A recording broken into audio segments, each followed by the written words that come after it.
I'm hoping that the Bible's not going to be as scary as it can first seem. The wrath of God in the Old Testament is personally quite a scary thing for me. There's bits of the Bible that I'm quite comfortable with. For example, I'll always go to the book of James. If I want to pick up a book and read it, I just feel quite comfortable with that. I feel that there's things that I can apply to my life. But really, I want to have the confidence to challenge myself a bit more and approach the Bible every day without it becoming a burden or like, oh gosh, I've got to do my Bible reading again. But I can actually be excited about opening the Bible and get something new from it every day. So far we've done 5 sessions of the Bible course. We're moving on to session 6. We're going to be looking at Jesus' life and what that meant. I've really been struck by how relevant the Bible is in terms of some of the contemporary issues that we're facing in society today were happening all the way back then in the Old Testament.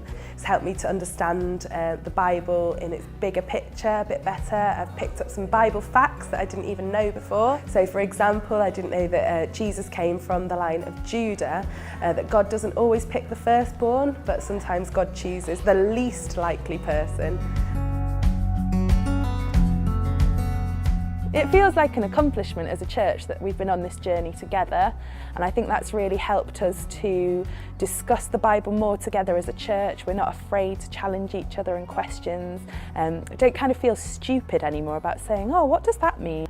Something that's been amazing and has sort of been like a light bulb moment for me is when they talked about the 3 trees, the creation, Jesus' crucifixion on the cross, and how there's going to be a new earth at the end of in Revelation, and that just symbol of 3 trees is going to stick with me for life, I think, and just help me to see that there's a start, a middle, and there's an end to look forward to. The biggest thing for me has been to realise that God had a plan and a purpose for every single book, every single verse, every single chapter, every single word that's in the Bible is God-breathed, and that when I'm reading it, I should just remember it's from Him, and if I don't understand it, that's fine, but it might make sense in the future. The manual in particular, I'm going to keep that for life.